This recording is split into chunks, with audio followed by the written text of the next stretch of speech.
बीरबल की खिचड़ी। अकबर बीरबल की एक शिक्षाप्रद कहानी। बहुत समय पहले की बात है।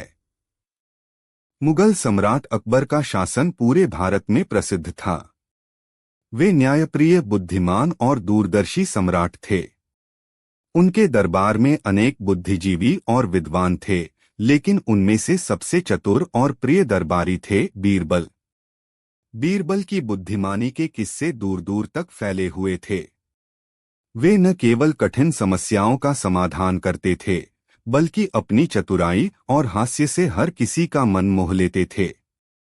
अकबर भी बीरबल की समझदारी के कायल थे और उन्हें बहुत सम्मान देते थे। सर्दी की शुरुआत। एक बार की बात है, दिल्ली में भीषण सर्दी पड़ रही थी। चारों ओर ठंडी हवाएं चल रही थीं। लोगों का घरों से निकलना मुश्किल हो रहा था। ऐसे समय में बादशाह अकबर ने एक विचित्र विचार दरबार में प्रस्तुत किया। अगर कोई व्यक्ति सर्द रात में बिना कपड़ों के हमारे महल के तालाब में पूरी रात खड़ा रह सके, अकबर बोले, तो हम उसे इनाम देंगे। दरबार में खुसर पुसर होने लगी। कई दरबारियों ने कहा कि यह असंभव है। कोई भी व्यक्ति इतनी ठंड में जीवित नहीं रह सकता। तालाब में तो पानी बर्फ जैसा हो गया होगा। बीरबल मुस्कुराए और बोले, जहांपनाह, यह कठिन कार्य है, लेकिन असंभव नहीं। यदि किसी के मन में विश्वास हो तो वह कुछ भी कर सकता है। अकबर ने पूछा, क्या तुम किसी ऐसे व्यक्ति को जानते हो जो इस कार्य को कर सके? बीरबल बोले, जी हाँ, मैं एक गरीब मजदूर को जानता हूं जो मेहनती और आत्मविश्वासी है। मुझे लगता है वह यह कार्य कर सकता है। मजदूर की स्वीकृति। बीरबल ने उस गरीब मजदूर को बुलवाया। वह गरीब था लेकिन ईमानदार और मेहनती। जब बीरबल ने उसे प्रस्ताव बताया तो पहले तो वह घबरा गया, लेकिन फिर बोला, अगर यह कार्य पूरा करने से मेरी गरीबी दूर हो सकती है तो मैं यह करने को तैयार हूं। अगली रात मजदूर को महल के तालाब में खड़ा किया गया। सर्दी अपने चरम पर थी। दरबार के कुछ लोग और पहरेदार वहां मौजूद थे। उन्होंने देखा कि वह गरीब आदमी बिना किसी गर्म कपड़े के पूरी रात तालाब में खड़ा रहा। सुबह होते ही उसे बाहर निकाला गया। उसके शरीर पर ठंड का असर स्पष्ट दिख रहा था, लेकिन वह जीवित था और उसने पूरी रात सहन कर ली थी। इनाम की जगह सजा। सुबह जब यह समाचार अकबर को मिला तो उन्होंने उसे दरबार में बुलवाया। लेकिन तभी कुछ दरबारी जो बीरबल से ईर्ष्या करते थे ने बादशाह को भड़काया। जहांपनाह, एक दरबारी बोला, हमें लगता है कि वह आदमी धोखा दे रहा है। हमने सुना है कि वह तालाब में खड़ा होकर दूर एक जलती हुई लालटेन की ओर देखता रहा। उसी गर्मी से उसने रात काटी है। यह जीत नहीं, चालाकी है। अकबर को यह बात विचित्र लगी, लेकिन वे थोड़ा बहुत प्रभावित हो गए। उन्होंने उस मजदूर को सजा देने का आदेश दिया और उसका इनाम रोक दिया। बीरबल को यह अन्यायपूर्ण लगा। उन्होंने कहा, जहांपनाह, यदि आप आज्ञा दें तो मैं आपको दिखाना चाहता हूं कि वह मजदूर निर्दोष था। अकबर बोले, ठीक है बीरबल, दिखाओ। बीरबल की खिचड़ी। अगले दिन बीरबल ने अपने घर के आंगन में एक खंबा गाड़ा और उसकी ऊंची शाख पर एक हांडी टांग दी। नीचे उन्होंने लकड़ियों का ढेर लगाया, लेकिन आग नहीं जलाई। फिर उन्होंने कुछ नौकरों को बुलाया और कहा, मैं इस हांडी में खिचड़ी पकाऊंगा, इसे कोई न छेड़े। नौकरों ने देखा कि हांडी बहुत ऊंची टंगी हुई थी और आग नीचे जमीन पर थी। किसी ने पूछा, मालिक, इतनी ऊंचाई पर खिचड़ी कैसे पकेगी? बीरबल बोले, बस देखो और सीखो। समाचार फैलते ही पास पड़ोस के लोग और कुछ दरबारी भी देखने आने लगे। यह समाचार अंततः अकबर तक भी पहुंच गया। अकबर ने सोचा, चलो देखें बीरबल क्या कर रहा है। वे खुद बीरबल के घर पहुंचे और देखा कि वह बिना किसी प्रयास के हांडी में खिचड़ी पकाने की बात कर रहा है, जबकि आग और हांडी के बीच कई फीट की दूरी है। अकबर ने हंसते हुए पूछा, बीरबल, क्या तुम सच में सोचते हो कि इतनी दूरी से खिचड़ी पकेगी?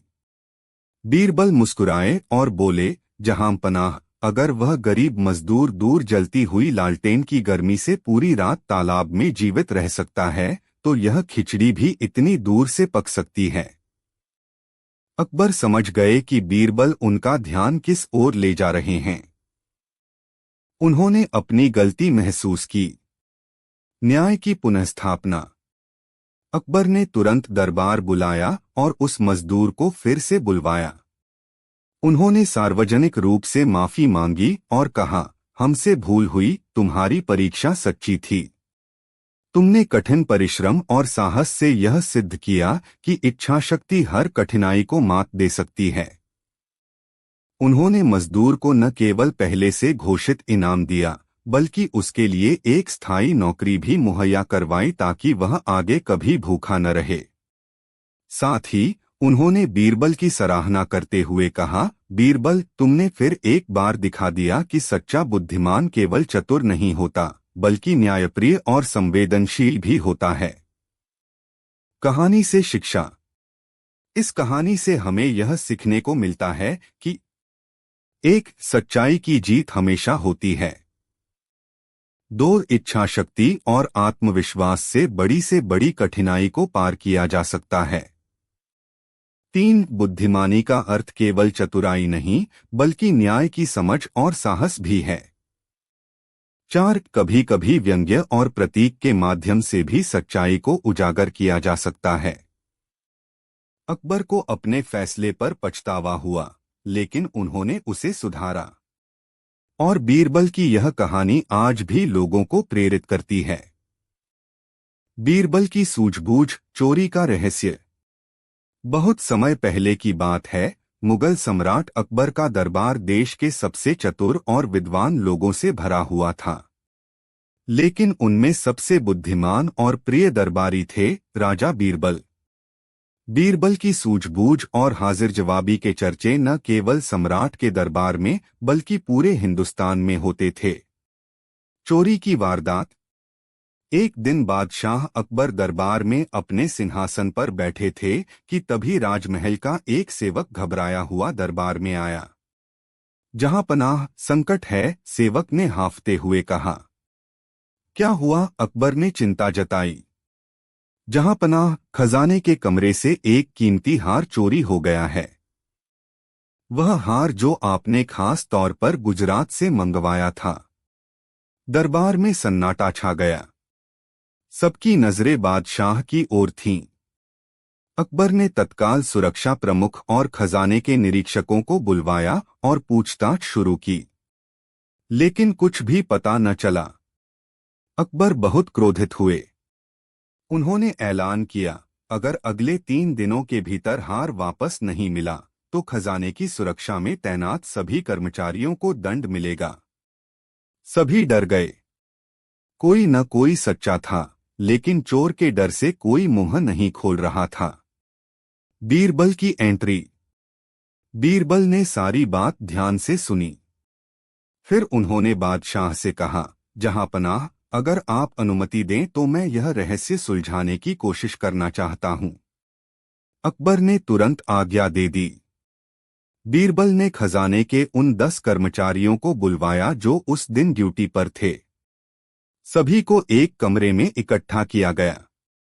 बीरबल ने सभी से पूछताछ की, लेकिन सभी ने एक ही बात कही, हमें कुछ नहीं पता। हमने कुछ नहीं देखा। बीरबल मुस्कुराए और बोले, ठीक है, अगर तुम सब निर्दोष हो तो मुझे यह सिद्ध करने का एक तरीका मालूम है।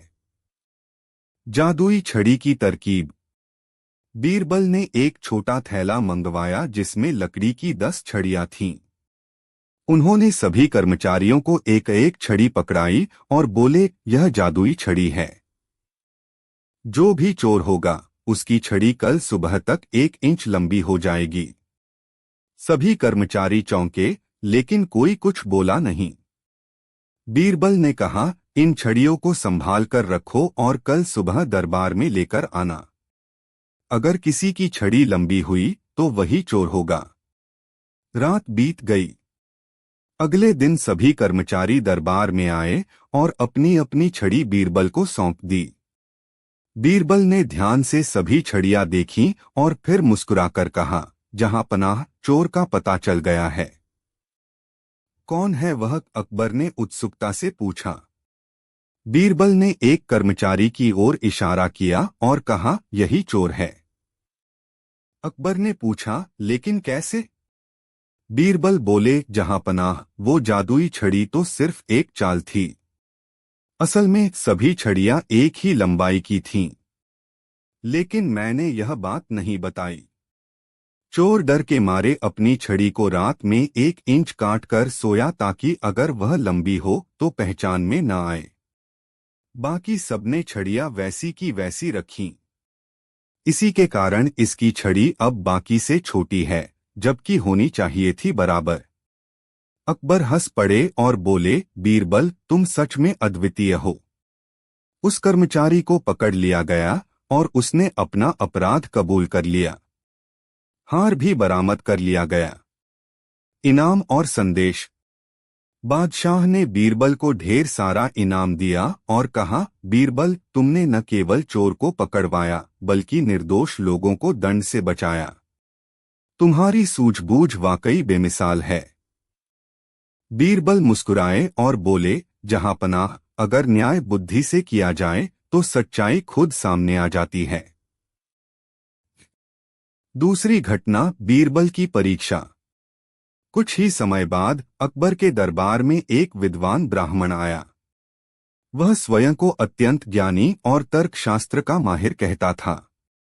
उसने अकबर को चुनौती दी कि उनके दरबार का सबसे बुद्धिमान व्यक्ति उसके 3 सवालों का उत्तर दे, नहीं तो मान लिया जाए कि अकबर का दरबार केवल दिखावा है।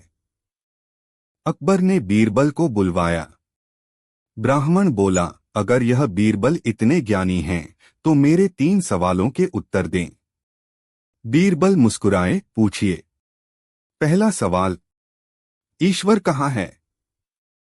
बीरबल ने बिना रुके कहा, वह हर जगह है। ब्राह्मण बोला, प्रमाण दो। बीरबल ने तुरंत एक मिट्टी का लोटा मंगवाया और उसमें दूध भरवाकर ब्राह्मण को दिया। बोले, इसमें से घी निकालो। ब्राह्मण बोला, घी तो उबालने और मथने से ही निकलेगा। बीरबल बोले, जैसे दूध में घी छिपा है वैसे ही सृष्टि में ईश्वर छिपा है। देखने की दृष्टि चाहिए। ब्राह्मण निरुत्तर हो गया। दूसरा सवाल, ईश्वर का चेहरा कैसा है? बीरबल बोले, आज शाम को बताऊंगा। शाम को उन्होंने एक छोटा बच्चा लाकर सामने खड़ा किया और उसके चेहरे पर दर्पण रख दिया। यह क्या है? ब्राह्मण ने पूछा। बीरबल बोले, यह उस ईश्वर का चेहरा है जिसे तुम खोजते हो। हर मासूम इंसान में ईश्वर का चेहरा होता है। ब्राह्मण फिर चुप हो गया। तीसरा सवाल, ईश्वर अभी क्या कर रहा है? बीरबल ने कहा, अभी वह यह कर रहा है कि एक घमंडी विद्वान को विनम्रता का पाठ पढ़ा रहा है। पूरे दरबार में ठहाका गूंज गया। ब्राह्मण ने हार मान ली। अकबर बोले, बीरबल, तुम्हारे उत्तरों में केवल बुद्धिमानी नहीं, गहराई भी है। बीरबल बोले, जहां पनाह, ज्ञान वही जो विनम्रता से जुड़ा हो। घमंड से तो अज्ञान ही बेहतर है।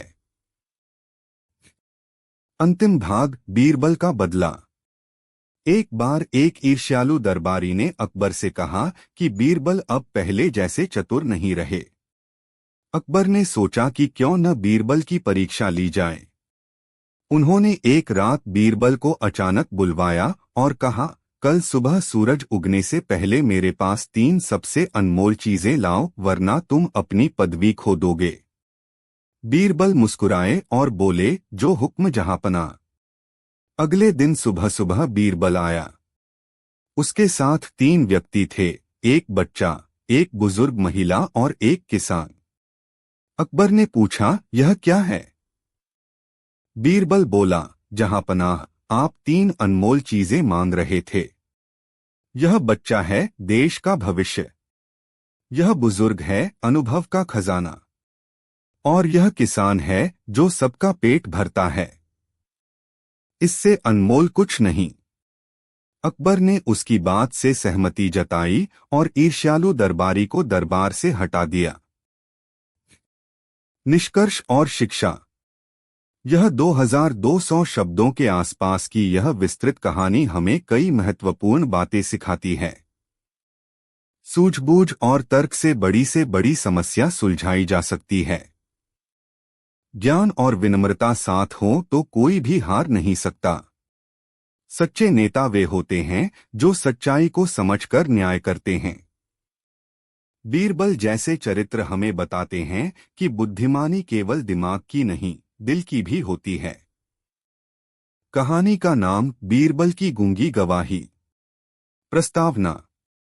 बादशाह अकबर का दरबार ज्ञान, न्याय और विविधता का केंद्र था। उस दरबार में एक नाम सबसे अधिक चमकता था, राजा बीरबल।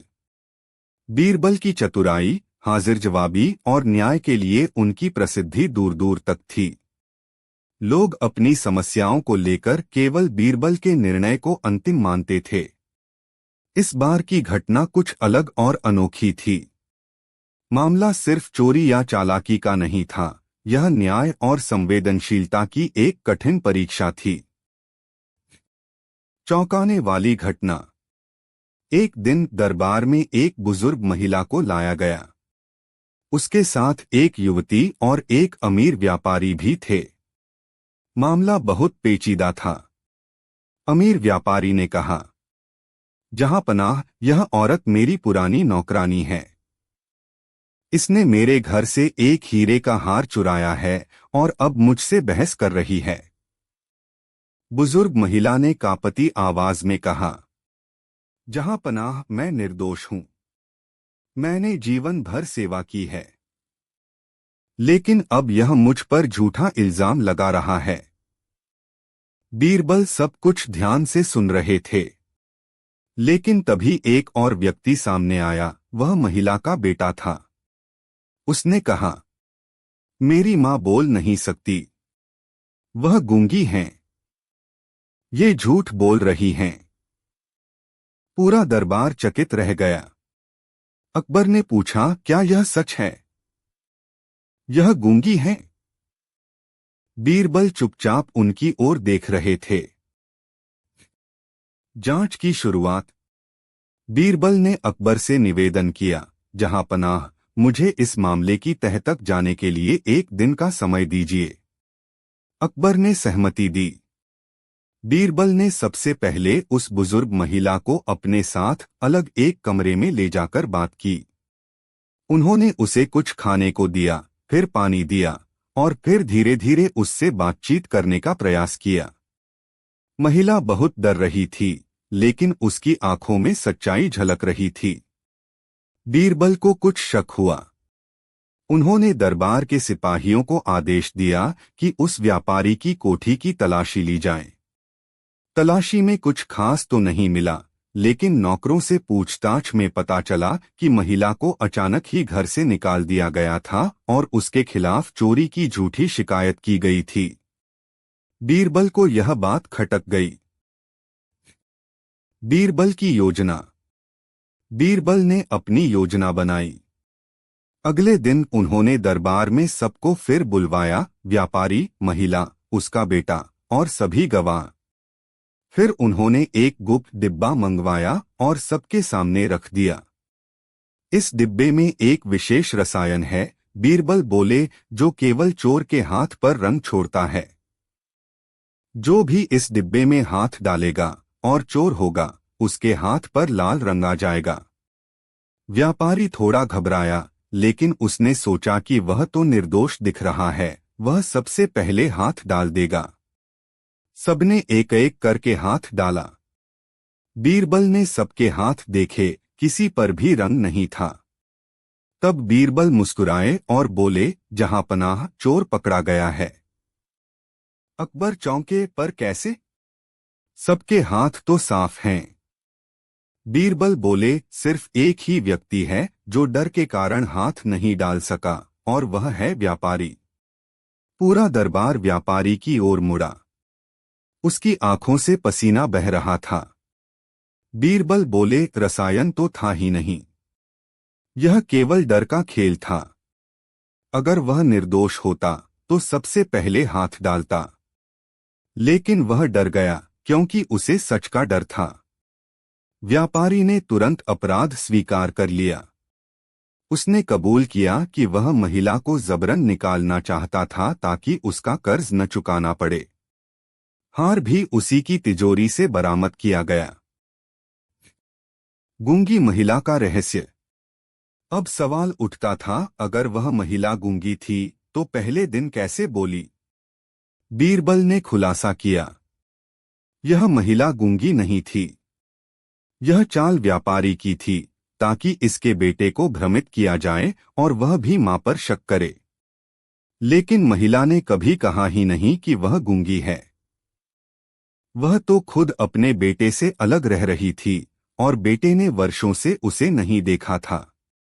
अकबर बोले, बीरबल, यह बहुत ही सूक्ष्म बात थी। कैसे जाना तुमने? बीरबल मुस्कुराए, जहांपनाह, जब महिला से मैंने धीरे धीरे बात की तो उसकी आंखों में डर था, लेकिन उसकी प्रतिक्रिया स्वाभाविक थी। एक गूंगे व्यक्ति की आंखों में ऐसा भय नहीं होता कि वह बोलेगा और पकड़ा जाएगा। इसके अलावा गूंगे व्यक्ति का मुख व्यवहार अलग होता है। इस महिला की चाल में सामान्य बुजुर्ग महिलाओं जैसी करुणा थी, लेकिन झूठ नहीं। न्याय और पुरस्कार। अकबर ने व्यापारी को 1 वर्ष की सजा सुनाई और उसकी संपत्ति का एक हिस्सा महिला को मुआवजे के रूप में देने का आदेश दिया। महिला की आंखों में आंसू थे, पर इस बार वे आंसू दुहक के नहीं, राहत और सम्मान के थे। अकबर बोले, बीरबल, तुम्हारा न्याय केवल बुद्धि पर आधारित नहीं, बल्कि संवेदना और अनुभव पर आधारित है। बीरबल ने हाथ जोड़कर कहा, जहांपनाह, न्याय वही है जो सच को बिना डर के उजागर करे और निर्दोष को सुरक्षा दे। उपसंहार। बीरबल की यह कहानी केवल एक मामले के समाधान की नहीं है, यह उस दृष्टिकोण की है जो हर न्यायप्रिय व्यक्ति में होना चाहिए। किसी पर केवल शक के आधार पर दंड न दिया जाए, बल्कि जांच की जाए, समझा जाए और फिर निर्णय लिया जाए। बीरबल ने न केवल एक निर्दोष महिला को बचाया, बल्कि एक चालाक व्यापारी की साजिश को भी उजागर किया। उनका दृष्टिकोण यह बताता है कि सच्ची बुद्धिमत्ता वही है जो दिल से जुड़ी हो। शिक्षाएं। एक, सच्चा न्याय तर्क और संवेदना का संतुलन है। 2, डर हमेशा झूठ को उजागर करता है। 3, धैर्य और सूझबूझ से जटिल समस्या हल की जा सकती है। 4, हर व्यक्ति के पीछे एक कहानी होती है, उसे सुने बिना निर्णय नहीं लेना चाहिए। कहानी का नाम, बीरबल और तीनों अपराधी। प्रस्तावना। बादशाह अकबर का दरबार हमेशा से ही ज्ञानी, चतुर और बहसप्रिय दरबारियों से भरा रहता था। मगर इस दरबार में सबसे खास थे राजा बीरबल। बीरबल की चतुराई और उनकी न्यायप्रियता की मिसाल पूरे हिंदुस्तान में दी जाती थी। बीरबल न सिर्फ समस्याओं का हल निकालते थे, बल्कि मुश्किल से मुश्किल परिस्थितियों में भी लोगों को मुस्कुराने पर मजबूर कर देते थे। आज की कहानी एक ऐसी ही घटना पर आधारित है, जहां 3 अपराधियों को पकड़ना था, लेकिन सब निर्दोष दिख रहे थे। फिर भी बीरबल ने ऐसी तरकीब लगाई कि असली दोषी खुद सामने आ गया। घटना की शुरुआत। एक सुबह जब दरबार की कार्यवाही शुरू ही हुई थी, तभी शहर के कोतवाल ने दरबार में प्रवेश किया और दरबारी नियमों के अनुसार सिर झुकाकर बोला, जहांपनाह, एक गंभीर समस्या उत्पन्न हो गई है। राजधानी के मंदिर से कल रात एक बहुमूल्य रत्न की चोरी हो गई है। वह रत्न राजा भोज के काल का है और धार्मिक दृष्टि से अत्यंत पवित्र माना जाता है। अकबर ने गंभीरता से पूछा, क्या कुछ सुराग मिला? कोतवाल बोला, जी हुजूर, हम 3 संदिग्धों को पकड़कर लाए हैं। वे मंदिर के आसपास देखे गए थे, लेकिन कोई भी अपराध कबूल नहीं कर रहा है। अकबर ने तीनों को दरबार में लाने का हुक्म दिया। कुछ ही देर में 3 लोग दरबार के बीच खड़े किए गए। एक रामलाल, मंदिर का पुजारी। 2 शेख जलील, मस्जिद के पास का व्यापारी। 3 हबीब, एक दरबारी का सेवक। अकबर ने तीनों से एक एक कर सवाल किया, लेकिन सबने कहा कि वे निर्दोष हैं और रत्न को हाथ भी नहीं लगाया। अकबर को यह मामला पेचीदा लगा। उन्होंने बीरबल से कहा, बीरबल, क्या तुम इस रहस्य को सुलझा सकते हो? बीरबल मुस्कुराए, जहां पनाह, अपराधी कितनी भी चतुराई दिखाए, अपराध उसका पीछा नहीं छोड़ता। मुझे एक रात का समय दीजिए। बीरबल की चाल। बीरबल ने तीनों संदिग्धों को अलग अलग कमरों में बंद करवा दिया। फिर उन्होंने अपने गुप्त सहायकों से कहा कि इन तीनों के कमरे के बाहर अलग अलग मिट्टी के गड्ढे बनाए जाएं और वहां कुछ खास चीजें छिपाकर रखी जाएं। पहला कमरा, पुजारी रामलाल। बीरबल ने कहा, इसके बाहर केले के पत्तों के नीचे पूजा की घंटियां दबाकर रख दो। दूसरा कमरा, व्यापारी शेख जलील। इसके बाहर पैसे के सिक्कों की थैली दबा दो। तीसरा कमरा, हबीब। इसके बाहर चांदी का छोटा सा रत्ननुमा टुकड़ा रख दो। अब बीरबल ने सभी बंद कमरों की निगरानी के लिए 2-2 सिपाही तैनात किए और उन्हें स्पष्ट निर्देश दिए, कोई भी संदिग्ध बाहर न निकले, लेकिन अगर वे बाहर निकलते हैं तो उन्हें रोका न जाए, केवल यह देखा जाए कि कौन कहा जाता है। रात भर निगरानी की गई। अगली सुबह का रहस्य। अगली सुबह तीनों संदिग्धों को फिर दरबार में लाया गया। बीरबल ने सिपाहियों से रिपोर्ट मांगी। सिपाहियों ने बताया, पुजारी रामलाल पूरी रात सोया रहा। वह बाहर नहीं निकला। व्यापारी शेख जलील एक बार बाहर आया था, लेकिन घूमकर फिर कमरे में चला गया। हबीब आधी रात को बाहर आया, जमीन पर कुछ देर झुककर बैठा और फिर वापस चला गया। बीरबल ने दरबारियों को संकेत किया और फिर बोले, जहां पनाह, मुझे लगता है अब असली चोर को पकड़ने का समय आ गया है। अकबर ने कहा, कौन है वह? बीरबल बोले, जहां पनाह, असली चोर है हबीब। हबीब चौंका, नहीं हुजूर, मैं निर्दोष हूं।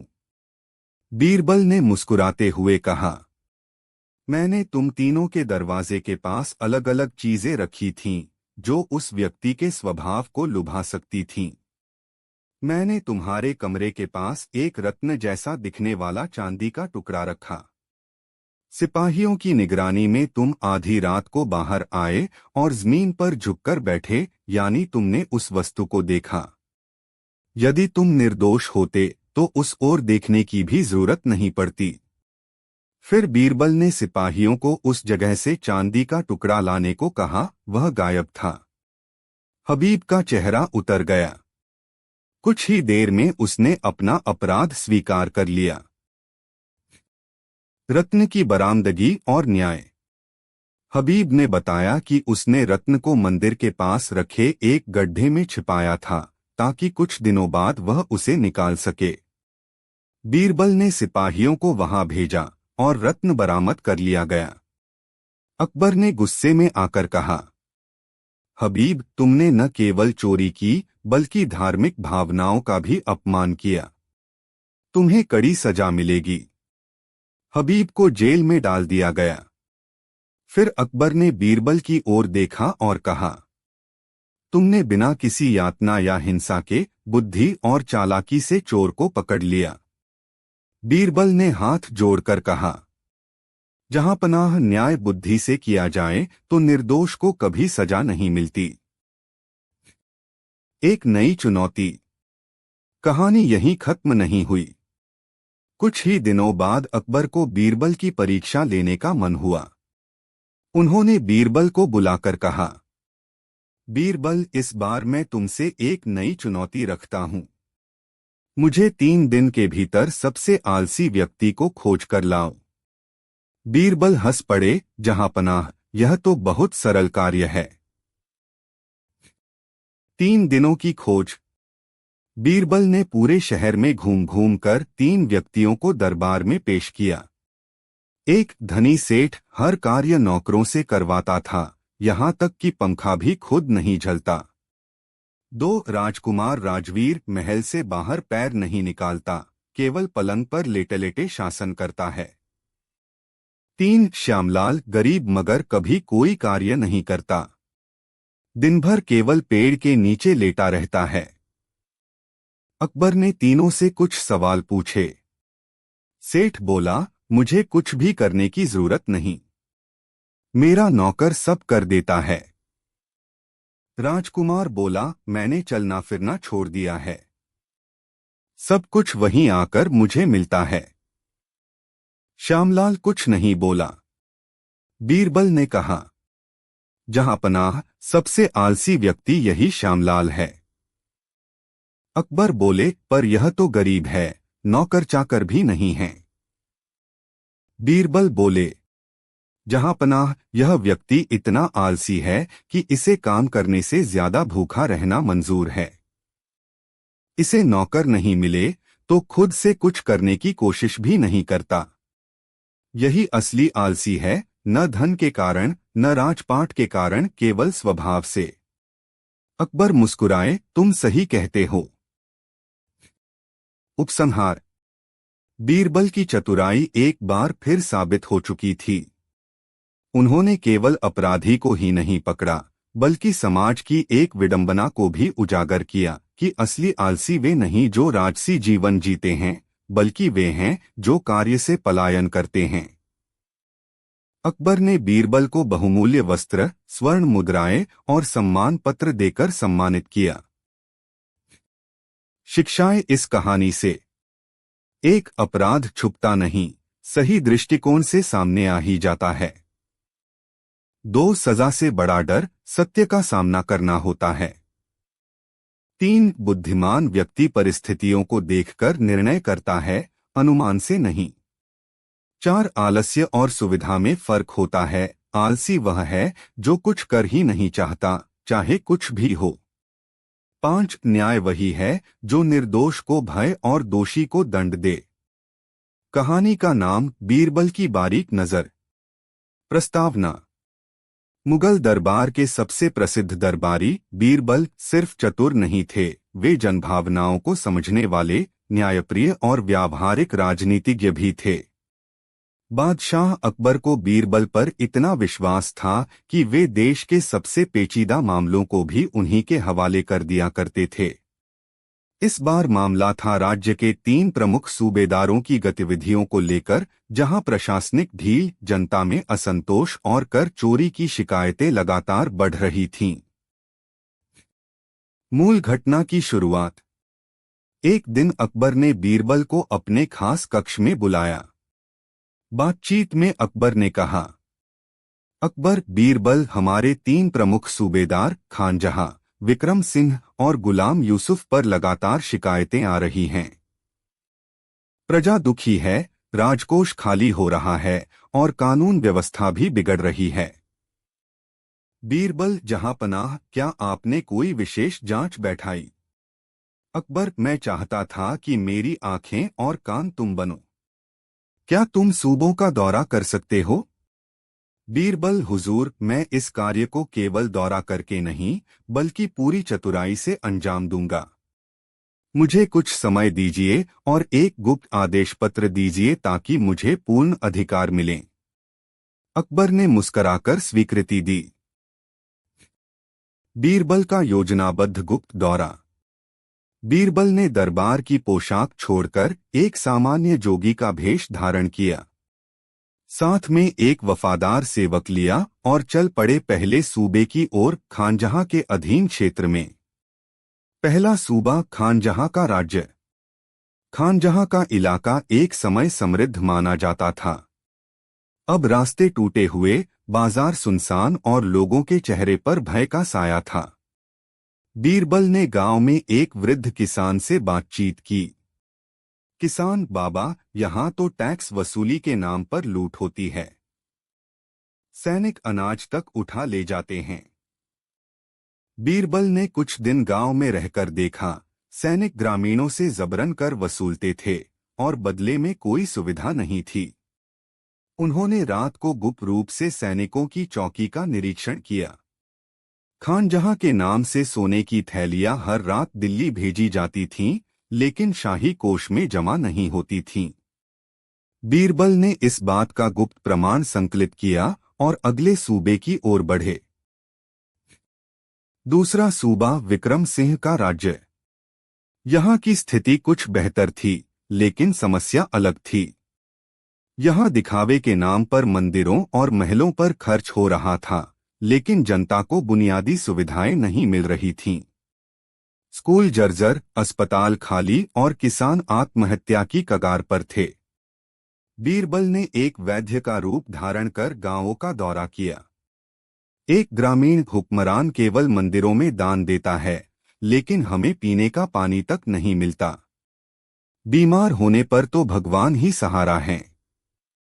बीरबल ने देखा कि विक्रम सिंह एक धार्मिक चेहरा बनाकर आम लोगों को नजरअंदाज कर रहा था। वह दिखाता था कि वह धर्मात्मा है, पर असल में वह शासन की जिम्मेदारी से भाग रहा था। तीसरा सूबा गुलाम यूसुफ का राज्य। यह इलाका सबसे शांत दिखा, पर बीरबल को यह शांतता भी शंका पैदा करने वाली लगी। सब कुछ बहुत साफ, व्यवस्थित और अनुशासित था, लेकिन एक बात खास थी, लोग बोलने से डरते थे। बीरबल ने एक वृद्ध से पूछा, क्या आप अपने प्रशासक से संतुष्ट हैं? वृद्ध कांपते हुए बोला, हुजूर, हम कुछ नहीं कह सकते। हमारे बोलने से पहले ही खबर लग जाती है। बीरबल को समझ आ गया, यहाँ जासूसों का जाल फैला हुआ है। लोगों पर निगरानी रखी जाती है और जो भी विरोध करे उसे गुप्त रूप से जेल भेज दिया जाता है। यहाँ जनतंत्र नहीं, भय का शासन था। दरबार में वापसी और गूंगी रिपोर्ट। बीरबल राजधानी लौटे, लेकिन उन्होंने तत्काल कोई रिपोर्ट नहीं दी। उन्होंने अकबर से कहा, जहां पनाह, मैं अपनी रिपोर्ट शाब्दिक नहीं, अनुभवात्मक रूप में देना चाहता हूं। दरबार में एक विशेष सभा बुलवाई जाए, जिसमें तीनों सूबेदार उपस्थित हों। अकबर ने आदेश दिया और तीनों सूबेदार दरबार में प्रस्तुत किए गए। तीनों सूबेदारों की परीक्षा। बीरबल ने दरबार में 3 पात्र कलश रखवाए। तीनों में एक जैसा पानी भरा गया था, मगर उन पर कोई निशान नहीं था। बीरबल, यह 3 पात्र प्रतीक हैं 3 सूबों के। हर पात्र में पानी है, लेकिन उसका स्वाद, तापमान और स्वच्छता अलग है। इनका निरीक्षण इन सूबों की नीतियों के आधार पर हुआ है। अब बीरबल ने 3 जनों को बुलवाया, जिन्हें उन्होंने सूबों में मिले अनुभवों के अनुसार चुना था। एक खानजहां के राज्य से एक भूखा किसान, 2 विक्रम सिंह के राज्य से एक बीमार शिक्षिका, 3 गुलाम यूसुफ के राज्य से एक युवा कवि। बीरबल ने तीनों से उनका अनुभव पूछने को कहा। किसान, मेरी फसल का अन्न जब्त कर लिया गया। मैं हफ्तों भूखा रहा। शिक्षिका, हमारा विद्यालय तो है, लेकिन बच्चों के पास किताबें नहीं हैं। अस्पताल तो बना है, लेकिन डॉक्टर नहीं। कवि, मैंने एक बार प्रशासन पर व्यंग्यात्मक कविता लिखी और फिर मुझे जेल में डाल दिया गया। अब मैं बोलने से भी डरता हूं। अकबर का चेहरा कठोर हो गया। उन्होंने तीनों सूबेदारों से जवाब मांगा। सूबेदारों की सफाई और बीरबल का निर्णय। तीनों सूबेदार सफाई देने लगे। खानजहां जहां पनाह, मैंने कर प्रणाली को सख्त बनाया ताकि राज्य समृद्ध हो। विक्रम सिंह, मैंने संस्कृति और धर्म को बढ़ावा दिया। इससे नैतिकता बढ़ेगी। गुलाम यूसुफ, मैंने अनुशासन कायम किया ताकि कोई विद्रोह न हो। बीरबल ने शांत स्वर में कहा, जहां पनाह, ये तीनों पात्र जल से भरे हैं पर पीने योग्य नहीं। पहला पात्र गंदा है, अति कर का प्रतीक। दूसरा मध्यम है, झूठे धार्मिक दिखावे का। तीसरा पात्र सबसे खतरनाक है, उसमें विष मिला है, अर्थात भय की राजनीति। बीरबल ने तीनों पात्र तोड़ दिए। इन सूबेदारों के राज्य भी ऐसे ही बन चुके हैं, दिखने में भरे हुए पर जनता के लिए हानिकारक। अकबर का फैसला और न्याय। अकबर ने तत्काल निर्णय लिया। खानजहां को पद से हटाया गया और उसके स्थान पर एक ईमानदार प्रशासक नियुक्त किया गया। विक्रम सिंह को चेतावनी दी गई और उसके क्षेत्र के लिए विकास योजनाएं चलाई गईं। गुलाम यूसुफ को सीमावर्ती दुर्ग का दायित्व दिया गया ताकि वह अपनी कठोरता युद्ध के लिए उपयोग कर सके, जनता के शासन के लिए नहीं। बीरबल को दरबार में खड़े होकर सम्मानित किया गया। उपसंहार। बीरबल की इस रिपोर्ट ने साबित किया कि शासन केवल धन, धर्म और अनुशासन से नहीं चलता, उसमें जनभावनाओं, सेवा, संवाद और संतुलन की आवश्यकता होती है। अकबर ने कहा, बीरबल, तुम केवल मेरे मंत्री नहीं बल्कि इस साम्राज्य की आत्मा हो। बीरबल ने उत्तर दिया, जहां पनाह, आत्मा का कार्य ही है सही को सही और गलत को गलत कहना, चाहे वह किसी भी शरीर में हो। सीखें इस कहानी से। 1. प्रशासन का मूल्यांकन केवल आंकड़ों से नहीं, जनता की पीड़ा से होता है।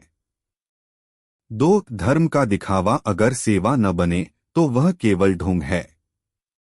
3. अनुशासन आवश्यक है पर डर के शासन में रचनात्मकता मर जाती है। 4. एक अच्छा नेता वह है जो आलोचना सुन सके, न कि उसे दबा दे। 5. बीरबल जैसे मंत्री लोकतंत्र और न्याय के प्रहरी होते हैं। कहानी का नाम, बीरबल की तिकड़ी चाल। प्रस्तावना। बादशाह अकबर की सभा में बहुत से ज्ञानी, विद्वान, सेनापति और कवि थे, लेकिन उनमें से सबसे खास और सबसे प्यारे थे बीरबल। बीरबल की चतुराई, हास्य बुद्धि और न्यायप्रियता के चर्चे दूर दूर तक फैले थे।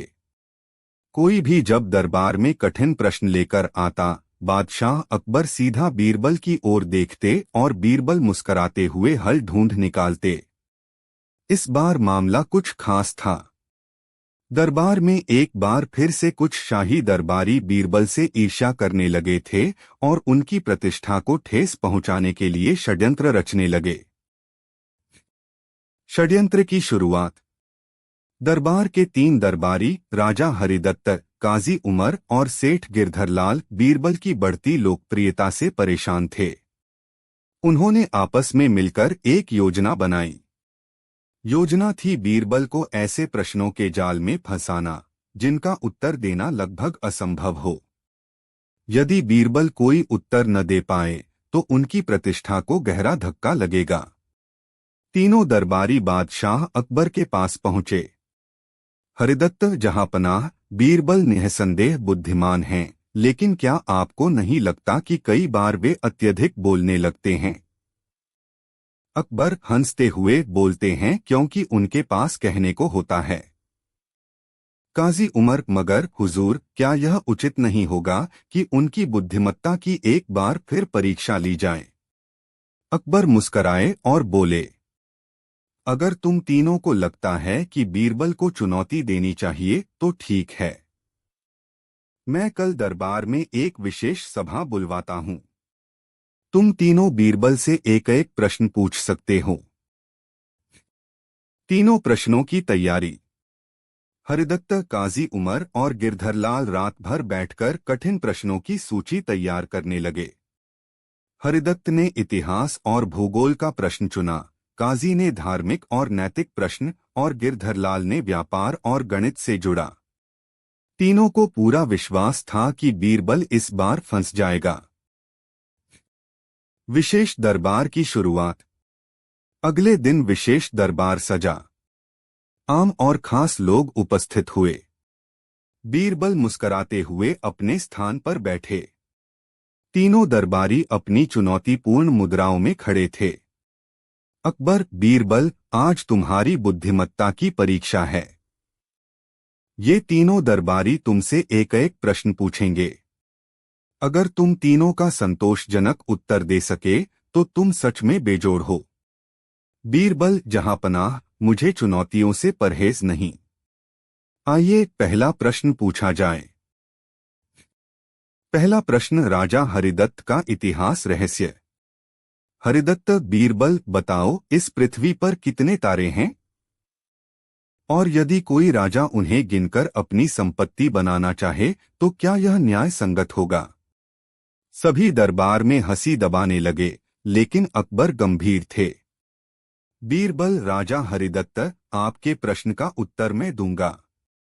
बीरबल ने दरबार में एक शाही गार्ड को बुलाया और उसे आदेश दिया कि वह मैदान में जाए और हर घास की पत्ती को गिनकर लाए। गार्ड ने अचंभित होकर बीरबल की ओर देखा। बीरबल, हर पत्ती एक तारे के समान है। जब तक आप हर पत्ती नहीं गिनेंगे तब तक तारे भी नहीं गिने जा सकते। और जो राजा अपनी संपत्ति घोषित करने के लिए प्रकृति को मापने चले वह राजा नहीं, पागल कहलाएगा। अकबर, हंसते हुए सटीक उत्तर। हरिदत्त झेंप कर बैठ गया। दूसरा प्रश्न, काजी उमर की नैतिक चाल। अब काजी उमर खड़ा हुआ। वह धार्मिक नेता था, अतः उसका प्रश्न भी धर्म से जुड़ा था। काजी, बीरबल, क्या अल्लाह और ईश्वर एक ही हैं? यदि हाँ तो विभिन्न धर्मों में इतने भेद क्यों हैं? और क्या एक धर्म को श्रेष्ठ कहने का अधिकार किसी को है? दरबार में सन्नाटा छा गया। यह प्रश्न न केवल कठिन बल्कि संवेदनशील भी था। बीरबल, काजी साहब, आपके प्रश्न का उत्तर मैं एक उदाहरण से दूंगा। बीरबल ने एक थाली मंगवाई और उसमें 5 प्रकार की मिठाइयां रखवाई, रसगुल्ला, लड्डू, जलेबी, पेड़ा और बर्फी। बीरबल, यह सब मिठाइयां अलग अलग दिखती हैं, लेकिन इनका आधार एक ही है, शक्कर। उसी प्रकार धर्म के मार्ग अलग हैं, परंतु ईश्वर एक ही है। जो अपनी मिठाई को श्रेष्ठ माने वह केवल स्वाद की बात कर रहा है, पर मिठास तो सब में है। अकबर, वाह बीरबल, तुमने धर्म की गहराई को सरल उदाहरण में समझा दिया। काजी मौन होकर बैठ गया। तीसरा प्रश्न, सेठ गिरधरलाल की गणित की चाल। अब सेठ गिरधरलाल आगे बढ़ा। वह धन का लोभी और व्यापारी था। गिरधरलाल, बीरबल, यदि एक व्यापारी हर दिन 200 रुपए कमाए और हर महीने में 10 दिन की छुट्टी मनाए तो एक वर्ष में वह कितना धन जोड़ेगा यदि उसे कोई चोरी न करे? बीरबल मुस्कराए, फिर बोले, इसका उत्तर तो मैं दूंगा ही, लेकिन साथ में एक प्रश्न पूछने की अनुमति दीजिए। गिरधरलाल, पूछिए। बीरबल, अगर वही व्यापारी हर दिन 2 लोगों को धोखा दे और वर्ष भर में एक बार पकड़ा जाए तो उसके धन का क्या मूल्य रह जाएगा? दरबार में हंसी गूंज उठी। बीरबल, जहां तक गणना का प्रश्न है, 200 रुपए रोज कमाने वाला व्यक्ति अगर साल में 300 दिन काम करे तो कुल कमाई होगी 60,000 रुपए। परंतु यदि उस धन में बेईमानी, धोखा या लालच मिला हो तो वह धन अंततः विनाश का कारण बनता है। इसलिए धन का मूल्य मात्र संख्याओं से नहीं बल्कि उसके स्रोत और उद्देश्य से तय होता है। अकबर, सटीक और व्यावहारिक उत्तर। सेठ गिरधरलाल सिर झुकाकर बैठ गया। अकबर की प्रसन्नता और पुरस्कार। अकबर ने बीरबल को गले लगाते हुए कहा, बीरबल, तुम केवल ज्ञान नहीं, विवेक और नीति के प्रतीक हो। इन तीनों ने चालें चलीं, लेकिन तुमने उन्हें विनम्रता से मात दी।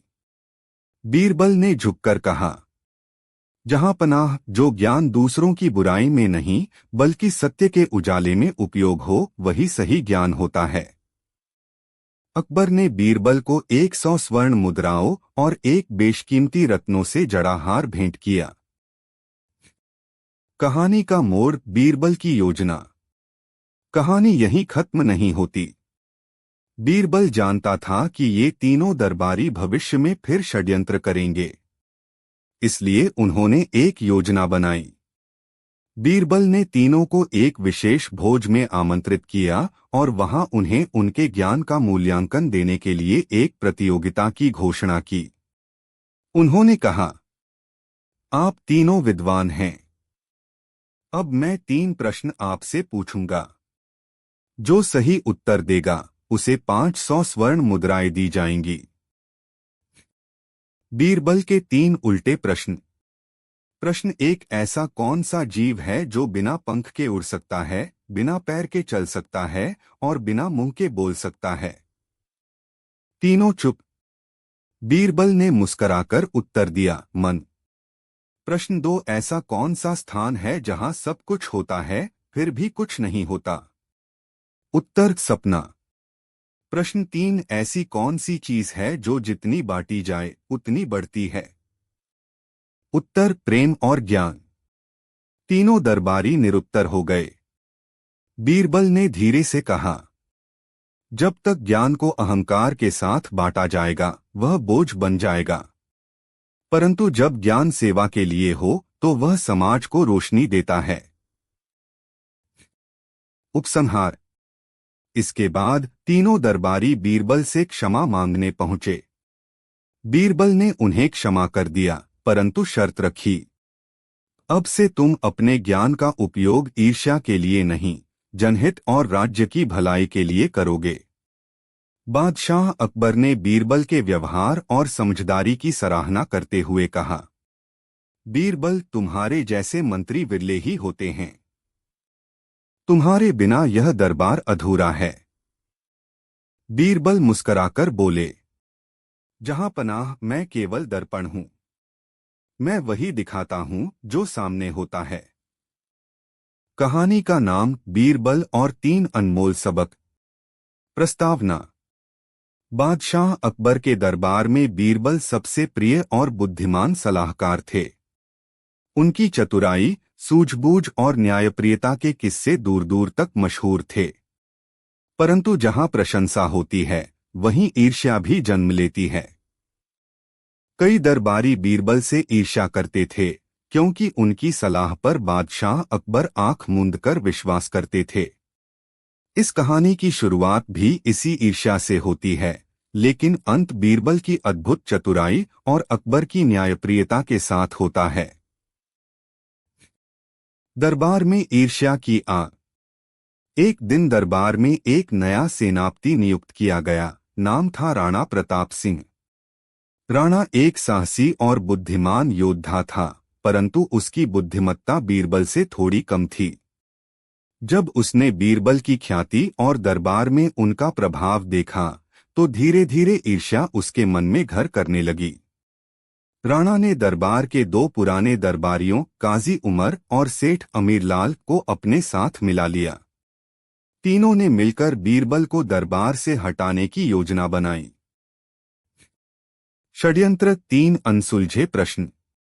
तीनों दरबारियों ने एक योजना बनाई कि बीरबल को ऐसे 3 प्रश्नों में उलझाया जाए जिनका उत्तर देना असंभव हो या ऐसा लगे कि बीरबल भ्रमित हो गया है। अगर बीरबल एक भी उत्तर न दे पाए तो उसे दरबार से निष्कासित करने की मांग रखी जाएगी। तीनों दरबारी बादशाह अकबर के पास पहुंचे। राणा प्रताप, जहां पनाह, हम बीरबल की बुद्धिमत्ता को नकार नहीं सकते, लेकिन क्या आप नहीं मानते कि एक बार फिर उनकी परीक्षा ली जानी चाहिए? यह स्पष्ट करना आवश्यक है कि उनकी योग्यता अभी भी वैसी ही है। अकबर, ठीक है। तुम तीनों यदि कोई उचित परीक्षा लेना चाहते हो तो मैं इजाजत देता हूं। कल विशेष दरबार लगेगा। बीरबल से 3 प्रश्न पूछे जाएंगे। बीरबल को यह सूचना मिल गई थी, परंतु उन्होंने कोई प्रतिक्रिया नहीं दी। वे शांत थे, लेकिन मन ही मन मुस्करा रहे थे। विशेष दरबार का आयोजन। अगले दिन दरबार में भारी भीड़ जमा थी। विशेष आसनों पर बादशाह, बीरबल और 3 दरबारी बैठे थे। माहौल गंभीर था। अकबर, बीरबल, दरबार में आज तुम्हारी परीक्षा ली जाएगी। यदि तुम इन तीनों के प्रश्नों का संतोषजनक उत्तर दे सको तो तुम्हारी योग्यता की पुष्टि पुनः होगी। बीरबल, जहांपनाह, यदि परीक्षा न्यायपूर्ण हो और प्रश्न सत्य के मार्ग पर हो तो उत्तर देना मेरे लिए सौभाग्य की बात होगी। पहला प्रश्न, राणा प्रताप की चुनौती। राणा प्रताप, बीरबल, मेरा प्रश्न है, यदि राज्य में एक ऐसा नगर हो जहां कोई भी व्यक्ति न सोता हो, न खाता हो और न बोलता हो, फिर भी वह नगर जीवित हो, तो वह नगर कौन सा है? दरबार में खुसुर पुसुर होने लगी।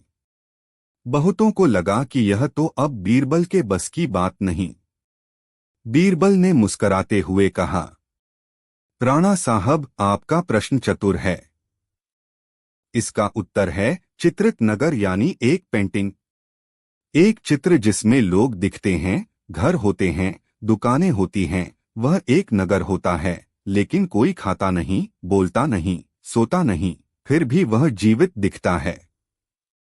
अकबर हंस पड़े और बोले, वाह! बीरबल ने फिर कमाल कर दिया। राणा प्रताप चुप रह गया। दूसरा प्रश्न, काजी उमर की चालाकी। काजी उमर, बीरबल, मेरा प्रश्न धार्मिक और दार्शनिक है।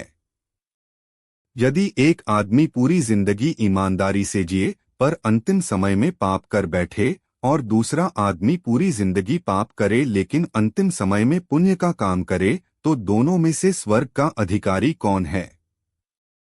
बीरबल ने कुछ देर चुप रहकर कहा, यह प्रश्न बड़ा गूढ़ है, परंतु उत्तर जीवन की नियत में छिपा है। पहले व्यक्ति ने जीवन भर पुण्य किया, परंतु अंतिम समय में यदि वह जानबूझकर पाप करे तो उसकी नियत में दोष है। दूसरा व्यक्ति जिसने जीवन भर पाप किए, यदि अंत समय में सच्चे मन से प्रायश्चित करे तो उसकी आत्मा में परिवर्तन आता है। ईश्वर न्याय करते हैं मन से, कर्म से नहीं। इसलिए दूसरा व्यक्ति, यदि उसका प्रायश्चित सच्चा हो, स्वर्ग का अधिकारी हो सकता है। अकबर, सत्य बात कही बीरबल। धर्म का मर्म समझाया। तीसरा प्रश्न, सेठ अमीरलाल का व्यापारिक जाल। सेठ अमीरलाल, बीरबल, मेरा प्रश्न व्यवहारिक है। यदि किसी व्यापारी के पास 10 लाख सोने की मुद्राएं हों और वह हर दिन उनमें से 100 मुद्राएं खर्च करे तो वह कितने दिनों में कंगाल हो जाएगा, यदि उसे कोई और आय न हो? सभी दरबारी हंसने लगे। उन्हें लगा यह तो सीधा सा गणित है। बीरबल मुस्कराए और बोले, इस सेठ जी, गणना के अनुसार तो उत्तर 1000 दिन है, लेकिन मेरी दृष्टि में वह पहले ही दिन कंगाल हो गया, क्योंकि जिसने यह न ठहराया हो कि कितनी आय करनी है और सिर्फ खर्च करता जाए, वह मानसिक रूप से पहले ही दरिद्र है। संपत्ति केवल धन में नहीं, सोच में होती है। अकबर जोर से हंसे और बोले, बीरबल, तुमने इस व्यावहारिक प्रश्न को भी नीति में बदल दिया। बीरबल की बुद्धिमत्ता की जीत। तीनों दरबारी निरुत्तर हो गए। अकबर ने बीरबल को 1 स्वर्ण मुकुट और 1000 स्वर्ण मुद्राएं इनाम में दी। बीरबल ने सिर झुकाकर विनम्रता से कहा, जहांपनाह, यह आपकी कृपा है। मैं केवल सत्य और नीति के रास्ते पर चलता हूं। एक और परीक्षा, आम आदमी की शिकायत। कुछ ही दिनों बाद एक साधारण किसान दरबार में उपस्थित हुआ। किसान, जहांपनाह, मेरे खेत की सीमा राणा प्रताप के सैनिकों ने बदल दी है। अब मेरी आधी जमीन शाही क्षेत्र में घोषित कर दी गई है। मैं न्याय चाहता हूं। अकबर ने राणा प्रताप को बुलाया। राणा प्रताप, यह भूमि अब शाही कार्यों के लिए चिन्हित की गई है। इसे वापस नहीं किया जा सकता। बीरबल ने कहा, यदि भूमि सच में राणा साहब की है तो किसान को हटा देना उचित है, परंतु यह निर्णय जांच के बाद ही लिया जा सकता है। अकबर ने बीरबल से जांच करने को कहा। बीरबल की चालाक जांच। बीरबल किसान के गांव गए। वहां जाकर उन्होंने गांव वालों से पूछा, यह जमीन किसकी थी 20 वर्ष पहले? सभी ने कहा किसान की थी। फिर पूछा 5 वर्ष पहले? जवाब वही। अब बीरबल ने आदेश दिया कि जमीन पर खुदाई की जाए। कुछ गहराई पर पुराने मिट्टी के बर्तन और एक खंभा निकला जिस पर किसान के पूर्वज का नाम अंकित था। बीरबल ने दरबार में आकर रिपोर्ट दी, यह जमीन किसान की पुश्तैनी है। इसे शाही भूमि कहना अन्याय है। अकबर ने राणा प्रताप की आलोचना की और जमीन किसान को लौटा दी। 3 अनमोल सबक। बादशाह अकबर ने उस दिन एक घोषणा पत्र जारी किया और कहा, आज से बीरबल हमारे राज्य के नीति, न्याय और विवेक मंत्री होंगे। उनके 3 उत्तरों से हमने 3 अनमोल सबक सीखे हैं। 1. ज्ञान वही सार्थक है जो जटिलता को सरल बना दे। 2. धर्म केवल कर्म नहीं, मन की सच्चाई भी देखता है। 3. संपत्ति की रक्षा से पहले न्याय और नीति की रक्षा होनी चाहिए। उपसंहार। इसके बाद बीरबल की ख्याति और बढ़ गई। वे अकबर के सबसे विश्वसनीय सलाहकार बन गए। दरबार के अन्य दरबारी भी उनकी बुद्धिमत्ता के आगे नतमस्तक हो गए। बीरबल ने सिद्ध कर दिया कि सच्चा ज्ञान वह होता है जो केवल प्रश्नों के उत्तर न दे बल्कि मनुष्य को सोचने की दिशा दे। उनकी नीति, न्याय और विनम्रता आज भी हमें यही सिखाती है। बुद्धिमत्ता केवल शब्दों में नहीं, कर्म और व्यवहार में होती है। कहानी का नाम बीरबल की परीक्षा, न्याय, नीतियों और नजाकत की कसौटी। प्रस्तावना। बादशाह अकबर के 9 रत्नों में बीरबल सबसे प्रसिद्ध थे। उनकी समझ, हाजिर जवाबी और अद्भुत चतुराई ने उन्हें बादशाह का विश्वासपात्र बना दिया था। लेकिन हर रोशनी के पीछे एक परछाई भी होती है। दरबार में बहुत से दरबारी बीरबल से ईर्ष्या करते थे, जिनमें प्रमुख थे सेनापति अजीज खां, मीर सादिक और कोषाध्यक्ष सेठ हरिदास। ये तीनों दरबारी बीरबल की ख्याति और बढ़ते प्रभाव से तिलमिला उठे थे। उन्होंने बीरबल को नीचा दिखाने और दरबार से हटवाने की साजिश रच डाली। लेकिन वे यह भूल गए थे कि बीरबल केवल बातों के नहीं, कार्यों और विचारों के भी बादशाह थे। षड्यंत्र की शुरुआत।